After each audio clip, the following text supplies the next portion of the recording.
Hi guys, trout flies tonight, so we're going to tie a muddler. This is a storm crow muddler, or a variant of a storm crow muddler. This is a size 8 B175. So, tail on this, I'm going to use this is a dyed red cock pheasant tail. So we'll take out a bunch of, say, 6 or 8 of those, tie that in as a tail,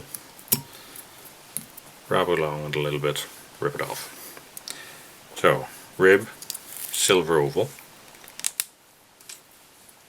It's a biggish fly, so I'm going to use a medium here. Tie that in and take it back to the tail, and then for the body I'm going to use this as sort of a variant on the fly, so I'm going to use a black holographic sort of a dubbing, but black seal, black artificial dubbing, anything sort of black will do. I'm going to dub that on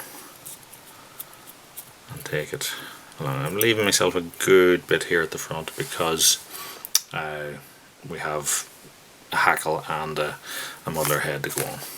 So for the body hackle I'm going to use a magenta, what would you call this, or bright purpley pink hackle. This one's actually a badger hackle, a real hot fuchsia I suppose. So I'm going to nip off the base there and tie that in, and then I'm going to get my hackle pliers.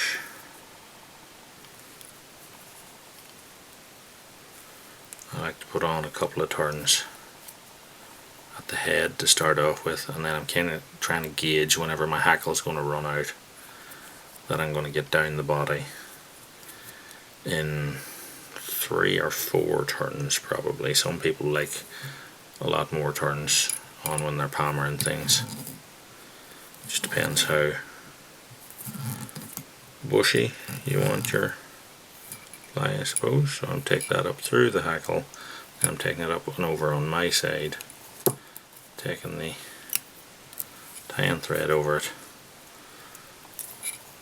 snap off the back of the hackle. And I'm going to trim off my tinsel here.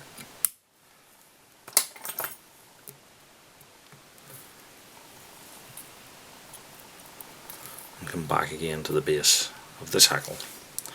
So, front hackle, we're going to use a grey partridge, red leg partridge feather.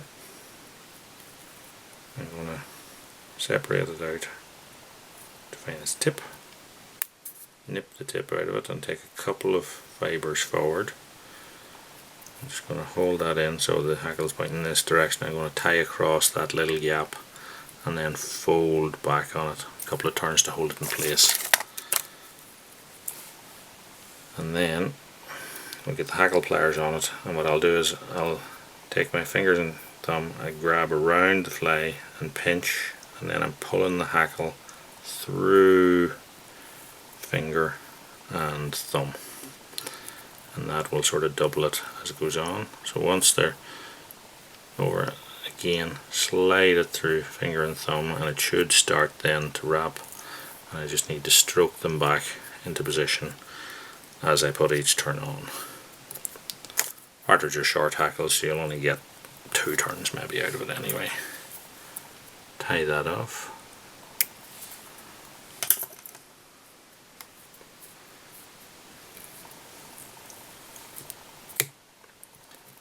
Break my thread.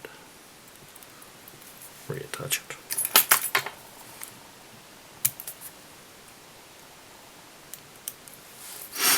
So, next we're going to take black deer hair, and I'm going to take a bunch of that again. Up to yourself how heavy you want this to be, but I'm going to use the tips to create like a fake hackle, and then the front of it to create the actual head itself. So we're just going to take this out a little bit so you can see better what I'm doing. So I take my bunch, tips, place it back as long or as short as you want, like it quite long. Let that envelop the fly, and then I'm going to cut that off level with the front of the eye, get a turn on that, and then as that tightens up I'll wrap through it.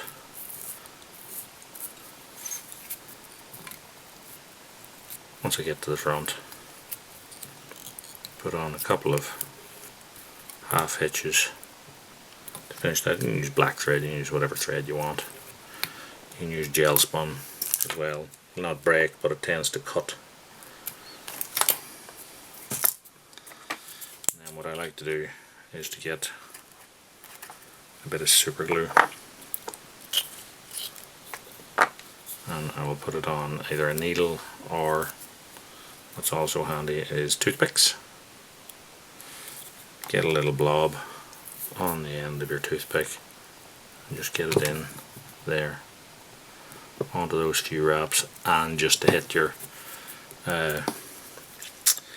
deer hair as well. And then just as it dries, I just give it a little bit of a stroke back, and that'll create my muddler head for me. And that is our storm crow muddler finished. So, like what you see, like and subscribe. There should be buttons over to the side here now for them. Tight lines. We'll see you next time. Thank you.